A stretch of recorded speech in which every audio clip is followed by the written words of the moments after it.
Was it? It's a little bit of a message about the...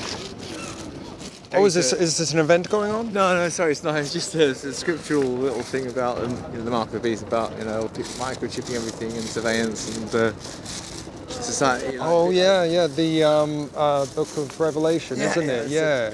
So do you think it's really going on? That we're being microchipped or something? No, not yet. But they're doing it with animals in Sweden. I think they experimented with some employers at the company. Yeah. No, not yet. But it's just sort of food for thought about what's possibly going to happen. We don't really know what's going to happen, but it's just get people thinking about stuff. Yeah, because I always thought, if that does happen, people know about the story from the Book of Revelation, that at the end times we're going to get the mark on the forehead. Yeah. No, I'm going to do it. Yeah, so that's why I'm not sure if it's literally going to happen or not. Yeah. I mean, do you believe totally in the Book of Revelation, or is it an allegory, or? No, I think it's true. I don't think it's allegory, but it might be partly symbolic actually. So I'm not sure about this mark, if it's really a literal mark, because in the Middle Ages, when the popes reigned in the Dark Ages, people, they couldn't do anything unless they had that, link up with Rome, and if they got excommunicated, it was very difficult to survive. Some of them were starved out. So it could be symbolic for even dark times like that, or maybe in the future, rather than a literal thing. Because the Book of Revelation is really vague. It's like animals with 7 heads and this, that. Literal beasts, It's rising out of the water, and that's right. Is that really what was it? John, is it? Yeah. Who had this vision? Right. He saw those literal creatures. Well, in the vision, but it's probably symbolic for something to do with world governments and powers. Yeah. Yeah. Actually, I remember in Hal Lindsey's book, the Late Great Planet Earth. Right. Yeah, he said that. Well, obviously the dragon with the 10 heads or something represented the European Union, which I think had 10 members at the time. But now it has... Yeah, no, 27 or something. Yeah, so it's like, Yeah. And he was convinced, I figured it out, world's going to end in 1987-ish. Yeah, right, yeah. So, but no one knows the day or the hour. No, so it says, yeah. I mean, what denomination are you? Well, actually, I used to be with this, what does it say down here, but I'm still a member, but I'm more into the family thing here, but I mean, I was there for the missionary work with them, but now I listen to other shows a lot more than this. But they've printed these, so they're free, so I'm just giving them out. Oh, the family. I think I've heard of you. You've been around quite a while. That's right. Yeah. But I some of the doctrines which I'm not kind of completely certain about, I listen to other people, and I'm not really just with them anymore. Just sort of a bit more eclectic, Yeah, because I grew up in the States, as you probably guessed by my accent. Yeah, I mean, it is obviously a Christian denomination, or some people call it a cult, don't they? Would you call it that? In some ways, yes. You're in it and you would call it that? Well, but it's changed because I'm not living in a group. I'm just living with my wife. With your wife? Okay, yeah. And our kids. So, but it had some sort of, not in a totally negative way, but in some ways it was a little bit too closed off. Yeah. And they kind of used to poo-poo the other churches. But now there's a new leadership. The old leader died, and there's a new, younger leadership taking over, and he's kind of distanced himself from some of the teachings. Oh, is it based in England? Well, actually, it started in the States, California. That's right, yeah. They went to England and Europe, and I was in Europe and England, and I went to India for 10 years. Is this the group that did the Flirty Fishing? Yeah, that's right. In other words, like seducing people so that they would come back to the commune and accept Jesus. Well, Why would you want to be part of something like that? Well, of course, that's now changed. We don't do that. It's forbidden, right? Or else you get kicked out. However, at the time, when you're kind of really caught up in something progressively, it wasn't like that in the beginning. You still get caught up in the way of it. I mean, I don't know. It's like that's a bit of a sticking point, I suppose. If it was me, I'd think, I don't want to be associated with them, even the name, Yeah, I think. It's an experimental group because it's new, and at the time they, expressed all these scriptures about we're not bound by the law and all that. Because like Jesus, they have the Pharisees and the legalists, and you get Jesus sort of doing a bit more. We're not bound by a legalistic law. Yeah. But I know what you're saying, and I think at the time I was so caught up in reaching people in this group for Jesus that even if some of these things now seem a little bizarre, I was really into it. You know? You should start your own, shouldn't you? Really? well, now, as I said, now they don't do that, and you can't do that. It's like against their rules. Yeah. So you have to answer to somebody now? Sorry, what's that? Do you have to answer to somebody now? That's it. I'm independent. I mean, I'm really kind of a loose. I'm not really like a. I'm not in a cult of a sense of I don't live with anybody else except for wife. I'm free. There's nobody I have to answer to now. Okay. So it's like. So you don't impose restrictions on yourself and your wife about, I don't know, about who you can associate with or anything like that? You mean like? You know, some groups, like we have the exclusive brethren in town, they will not talk to anyone outside their group, unless it's to hand out the tract, then but they won't eat with them, they won't live next door to We don't have those restrictions. Yeah. In fact, more the opposite now. We kind of go, I mean, I go to Hillsong, well, I've been to Hillsong, and I've been to like the churches around the corner, the Church of England one, and the Methodist Church. Now, Hillsong started in Australia, didn't it? Yeah, so my kids go there, so I got along with them. I mean, I talk to people who I think will be receptive, and I don't mind. You know, we don't have those restrictions, though, to answer your question. But you believe in the Gospels? Yeah, absolutely. I got saved born again before I met this group. It's called the Children of God then. And for 6 months, I had become a Christian with a Pentecostal group in Wimbledon, where they played tennis that town. And I cut my hair. I was a hippie, but I cut my hair off and, wear normal clothes. Tie and dye shirt and all that. And I was looking for a way to serve Jesus to reach young people, because they were sweet and they had a lot of love of the Holy Spirit, but they were a bit old and they didn't really know how to reach the young people. And when I met these people, they went out on the streets with the guitars, and they were all young themselves, and they had lots of salvations and people dedicating their lives to the Lord. And so I joined them. The first guy I prayed with, he actually started crying, and he got his cigarettes and he threw them down the drain. I thought, wow, it really works. You get people saved. So, what do you think made him do that? Give up the? Well, because he prayed with me. I witnessed the first. My first convert. If you like, I asked him if he wanted to receive Jesus. Explain the whole thing about sinners, receive Jesus, and he said, okay then, right. And so he said the prayer, Jesus, come in my heart, forgive me, right. And he felt so touched by the Lord's Spirit that he started crying, and he just realised he didn't need the cigarettes anymore, and he threw them away. That was the first guy I got to receive Jesus. So I'm just saying the Spirit was moving at the time, and in those days it was very strict, like there's no sex before marriage. And, I was single for 7 years. It was only in the later years that it started this kind of flirty fishing and other stuff. How do you know that was something supernatural? Because if it was me, I would say probably he was so happy that somebody was being nice to him and offered to pray with him that he just felt very moved by your, But I mean, then why would he attention, throw his cigarettes away if he's a smoker? Well, he threw them on the ground. It doesn't mean he didn't go back to them the next day. Oh, okay. Just theorising. Yeah. I didn't use any strong-arm tactics. He didn't join the group. He just went back home. He just come down the street. I was just showing an example of how I felt when I was in the Pentecostal church. I wanted to reach the young people, and they weren't really doing it very well. They gave out tracts, but they were a little bit old-fashioned. So when I joined this group, they could actually come to sing in my church. I felt the Spirit was moving through them to reach the younger generation more. So I went around Germany and Holland and Austria, and then back to England. I spoke German, right? So where's the family based now in England? People in individual homes in London. They used to be in Luton, they moved there, and other places I'm not really sure. Around the London area, there's some up north, I think. It's not really such a sort of organised thing anymore. It's more like people doing their own thing. Yeah. There was a point where it's called the reboot, where they started with the new leadership. They decided to correct some of the doctrines which they thought weren't too good. And well before that, they stopped anything to do like Flirty Fishing. And when the new leadership came, they corrected a few errors, like the family group had a bit sort of, well, they don't believe in gay, but they were a bit sort of looking down on people a bit self-righteously, and a bit anti-Jews, knocking the Jewish people. Oh, so they were anti-gay, but they're not now. Well, they don't believe in it, but they're not so self-righteous about it, Yeah. So they had to tone down that, and then they were taught to tone down being anti-Jewish, the Jews, what else? And also they were knocking the churches, thinking we're this superior group, the churches are.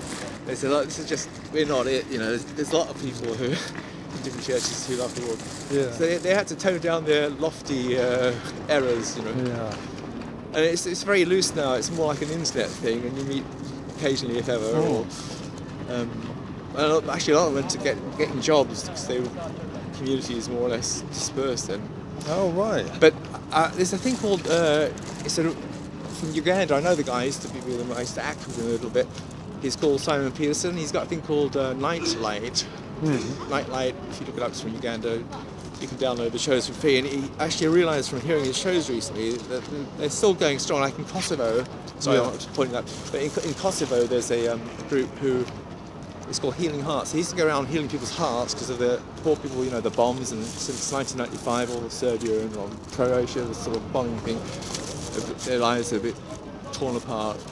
But they went from healing spiritually, doing different things for the kids and the adults, to actually they got somehow a gift of physically healing people, you know, from various different... Have you seen this happen? No, I've heard about this. My sister's, my daughter's church also has a healing ministry which doesn't happen all the time, but in Bedford, the King's Arms, I went there the other day to her church, and You witness healings there? no, not myself personally, but I have witnessed in the family two guys, I haven't witnessed anything, but I've heard about it. No, I haven't actually seen anything. You want to know that? Well, to be honest, when I hear there's a lot of people on the high street talking to me from different churches, and they always talk about healings. Oh, okay. And it's always things that they've heard about. Yeah, right, yeah. You know? And I'm just saying, No, I haven't seen... you know... But I mean, from different groups. I mean, not just our group, but this other group from my daughter, which has nothing to do with the family whatsoever. Yeah. She doesn't even like the family, you know, I don't think. I've heard about stuff. So they're Pentecostal then? Yeah, it's from Bethel of the States. I don't know, it's not exactly Pentecostal, I'm not sure. I need to look it up. What are they called? Well, it's called King's Arms. Like, it sounds like a pub. It does, yeah. King's Arms. Yeah. But the king, it's arms, you know. Oh, I see, yeah. And it's based from something called Bethel in California, New Frontiers or something. I need to look it up before I try. Yeah, there's so many different sort of like, branches now of Yeah, that's Christianity. right, yeah. There's thousands of Probably. denominations and sects and schisms. Then you get into things like Mormonism and all that. Right. And yeah. I mean, I always thought that if it's, God's word and everything, why are people so confused by certain bits of doctrine and saying, Yeah. oh, God meant this, God meant that? Because right, a lot of the Bible is kind of vague. Yeah, it is. Yeah. I'm not too dogmatic. I mean, I've Yeah. changed a whole lot. I think, well, for instance, the original founder of this movement, David Berg, he had a whole lot of stuff.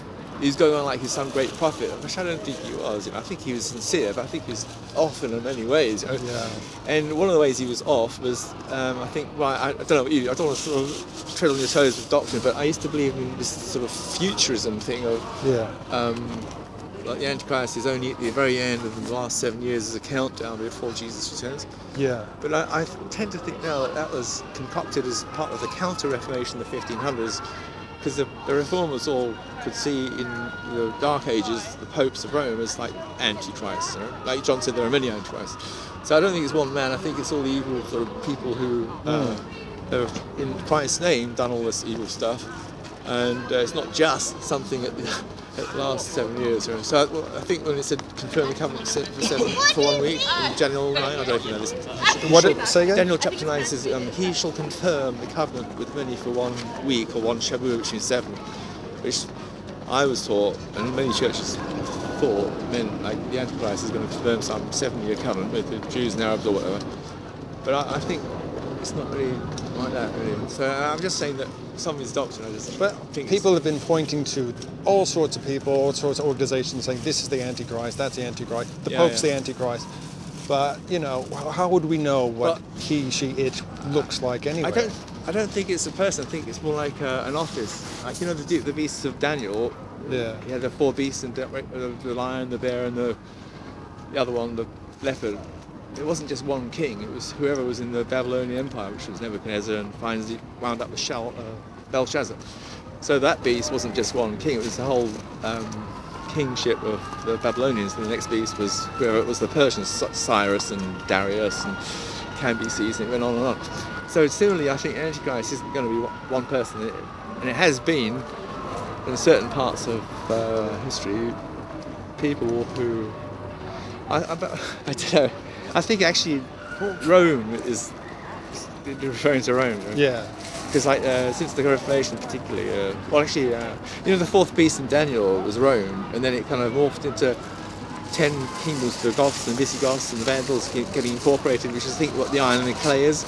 And actually there were 10 main divisions when Rome broke up, and I think that's what the 10 horns. I mean the dream that Daniel had about the statue. Yeah. Oh no, that's something. Or maybe the 10 I was thinking of the feeder clay in that. That could have been the Daniel's vision. Yeah, that's very difficult to decipher. Well, I don't know. The 10 toes. You can have it if you want. I don't know. But the 10 toes could be the same as the 10 horns. But in Daniel chapter 7, there's a beast with 4 beasts. The fourth one had 10 horns. 3 were plucked up, and then another little horn came. I think the 3 which plucked up were when Rome collapsed. It broke up to sort of a weaker version of strong iron Rome and other nations which were weak like clay. And 3 of them, the Ostrogoths, the Heruli, and the Vandals, I think, or something, they were actually completely extirpated, and to make room for the popes, which when the Roman Empire collapsed, the popes took over in the power vacuum. And in the Dark Ages, that 1260 days could be years when the popes in their heyday absolutely slaughtered, tortured, and murdered millions of Christians who were just believers, right? And if that's not Antichrist pretending to be Christ's representative, but in actual fact killing the ones who believe, what else is? So I think it spanned a lot of hundreds of years. Don't you think the book of Revelation really was talking about the era in which it was written? Well, it says... Even Jesus said, "I will come back within your lifetime." Well, I'll come back. Those who are standing amongst me will see the kingdom of God. That could have been when he came in the Transfiguration, Peter, James, and John, and he got all white and everything. He saw the Son of Man coming with I think he was talking about returning for good. You're Christian, are you? Oh, I was brought up Christian, but I question it now. See. Well, I think when he said there's some standing here which will not die until they see the kingdom of heaven come with power or something, I think that's when Moses and Elijah stood on the mountain of transfiguration with Jesus, who was transfigured into glistening white. Yes, in the chapter directly after that, isn't it? I mean, the few verses directly after that. So you think he was talking about when he was going to appear as a vision on top of that mountain? That's what he was referring to, not about his... return. Yeah. Not about his permanent return. Yeah, I think so. Yeah. So the rapture could happen any time. I don't know. Rapture. Probably. if it's really, is it in the Bible at all? No. I think Jesus will return. This rapture thing, I think maybe there's no actual rapture. Just Jesus will come back and there'll be a big change and he'll change our bodies, we believe. So what do you believe in now? Gosh, I believe in asking questions. That's good. Yeah. I believe in. I don't really like the word believe. I mean, I look at what exists around me and science and all that, and I just accept what I can see and what I can hear. Right. You know, anything else, whether it be religion or ghosts or crop circles or anything like that, there may be some truth in it, but there's not a heck of a lot of evidence behind it. You know. Were you brought up with something, with your parents or anything? Oh yeah. Yeah, my family believe in all of this, but I'm more of a skeptic, really. I like asking questions. A lot of it doesn't make sense to me, you know. Yeah. And I think a lot of it is just basically mythology, people trying to figure out how the world works. Yeah. But I will have a look at your literature. Yeah. I don't think the world's going to end tomorrow. No. Yeah, right. It's good to ask questions because I do the same, and it's good not to accept just what you've been taught, but to look into it. Yeah. So you could change your mind. I wouldn't change about Jesus. I don't think never. No, because I think he's the Son of God and he died for our sins, and I think the Bible's basically true. There might be there is the odd error of printing or whatever, like in the genealogy of Luke 3, it has a Cain in there which doesn't have two Canaans, one. Luke shouldn't be there, which isn't in Genesis, whatever it is. Well, the Gospels have a lot of contradictions, including Jesus' lineage, you know. One could be from Mary and one could be from Joseph. I think there's two lineages from Joseph mentioned, and both the ancestors that were mentioned were totally different. But, I mean, the way it's worded, it does sound like it's talking about Joseph, but perhaps what's intended is one from Mary and one from Joseph. Yeah. I know what you mean, there's some things you think, I mean, from that point of view, you might as well give up. But I think the spirit behind it is a real thing. Jesus is there, God's there, and she I think it's probably your own spirit, really. Well, that's you know, true, that's you seem to have a very sort of happy, sort of, you know, Thanks. positive spirit. Hey, that's encouraging. Yeah, and you care about. I hope you know you care about people. I do, yeah. Care But- about you, that's what I'm talking about. Yeah, I mean, personally, I mean, I don't feel a need for any of this stuff. No, that's right. You know, but yeah, I better let you catch up with your wife. Yeah, I can't see it now. She was sitting there. She's gone somewhere. That's why I keep turning around. Okay, I'll maybe see you around. Yes. How yes. you Thank you got so on? much.